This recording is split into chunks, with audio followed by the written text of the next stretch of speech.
So part two, ran out of space. But see, there was also a release party for an album by Stevie Leigh for her CD.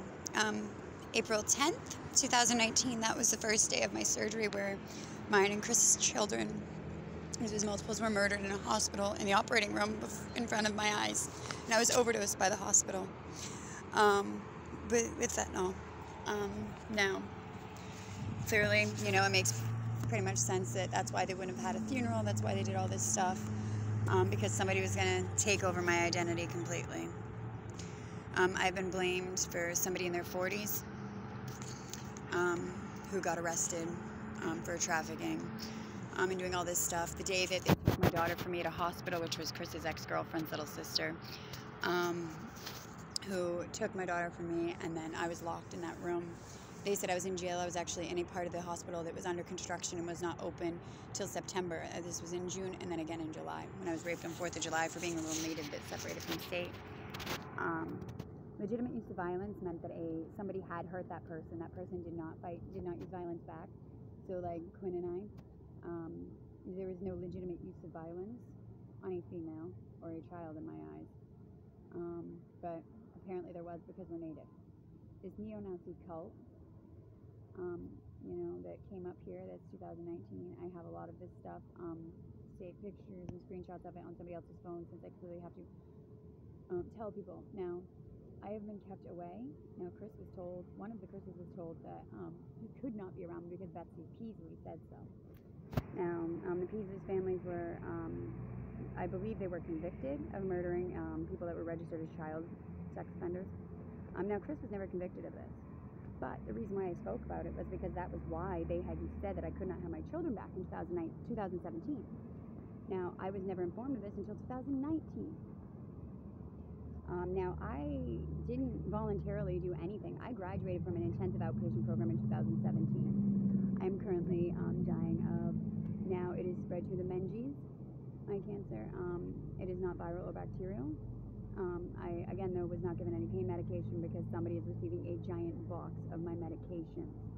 Still, it has gone down because I removed.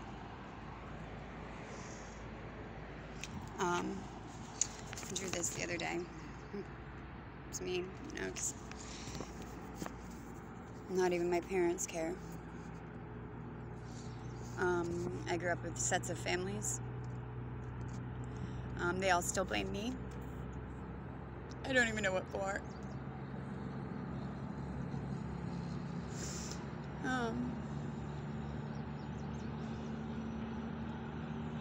I don't get to shower every day. I was never provided a home. Now everybody keeps telling me to get my shit together. I had my shit together.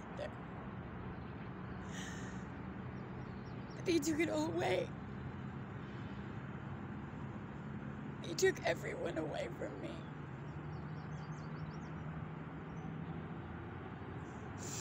Now, I was told 2 years ago that I was a super horrible person for not going to a funeral 2 summers ago. Whose funeral? Because I've been told that nobody had died until now.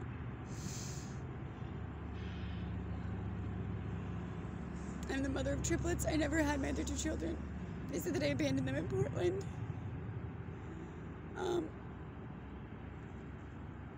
The trafficking ring in Florida, that was 277 people that got arrested, doctors, cops, and pharmacists and all those things. Well, they must have been released for COVID or something, because my doctor, Erin Chandler, was from Central Florida, who then was up here after she was in a Supreme Court case during the time that she was my primary care physician. She was from Florida.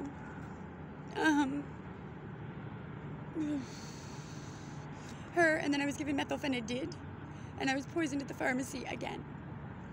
The police took my child from me at the hospital because a fake worker was concerned about my mental health. The doctors, the psychiatrist, everybody else was not. But a worker, yet again, was concerned about my mental health. Now, see, there's a difference between mental health and emotional.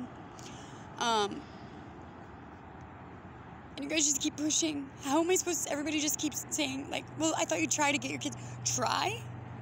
The doctors paid $510 of the $584 million ransom.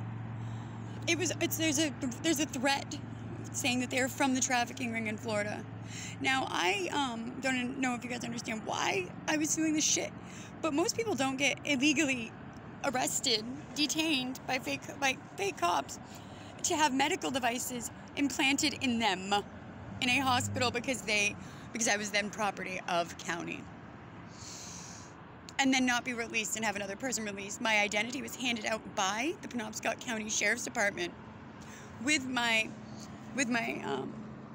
social security number and my confidential address for being a victim. It's handed out on police reports. There is a police report from October or November 2019 from my home where there is, in fact, 2 Stevie L. McGrains listed on that police report. But I'm still being blamed.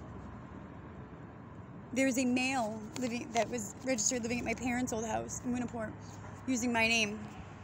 They also said that I lived at Autumn Park or whatever, where Melanie lived. I've never lived there. I was not selling drugs in Maine. I'm not a drug dealer. But I am a medicinal healer on my reservation. I also cannot get any drugs anywhere safe, like any medication. So I guess meningitis now is not painful. You do not get pain medications for stage 5 cancer or meningitis from cancer or bone cancer or brain cancer or broken collarbones or broken tailbones or broken feet or broken anything. Because apparently I was never sick in high school. Apparently I was in a mental hospital, not Eastern Maine Medical Center. I went to a vocational school right next to